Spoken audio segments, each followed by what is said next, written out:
Malam itu Madinah begitu sunyi. Sebagian manusia terlelap dalam tidurnya, namun Rasulullah bangun meninggalkan pembaringan.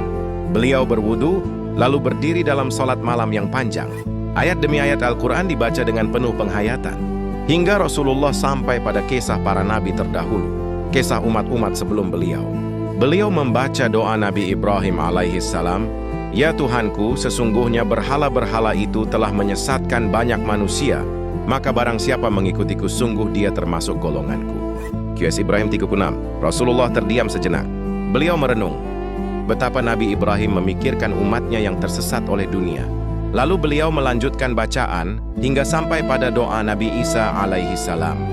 "Jika engkau menyiksa mereka, maka sesungguhnya mereka adalah hamba-hambamu.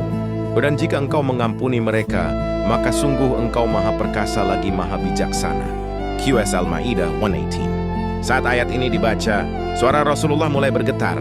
Beliau mengulang ayat itu sekali, dua kali, lalu air mata pun jatuh. Bukan tangisan biasa, dada beliau naik turun. Tangisan seorang nabi yang melihat nasib umatnya setelah beliau wafat. Beliau mengangkat tangan dan berdoa dengan suara lirih. "Ya Allah, umatku, umatku."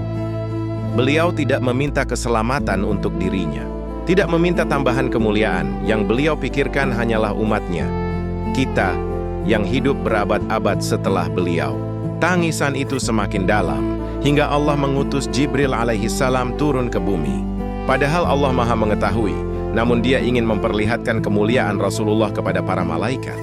Jibril bertanya, "Wahai Muhammad, apa yang membuatmu menangis?" Rasulullah menjawab, "Aku melihat umatku setelahku, mereka lalai, saling bermusuhan, meninggalkan perintahmu. Aku takut mereka masuk neraka." Langit seakan terdiam. Para malaikat menyaksikan cinta yang tak pernah dimiliki siapapun selain Nabi terakhir. Lalu Allah berfirman kepada Jibril, "Wahai Jibril, sampaikan kepada Muhammad, sesungguhnya kami akan menjadikanmu ridha terhadap umatmu, dan kami tidak akan mengecewakanmu." HR Muslim. Inilah janji Allah. Janji tentang syafaat Rasulullah. Janji bahwa tangisan itu tidak sia-sia.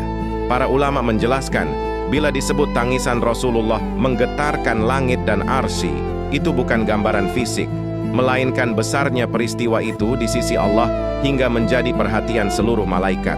Bayangkan, di saat kita tertawa dalam maksiat, Rasulullah justru menangis untuk keselamatan kita. Maka pertanyaannya sekarang bukan lagi seberapa besar cinta Nabi kepada kita, tetapi sudahkah kita membalas cinta itu dengan ketaatan?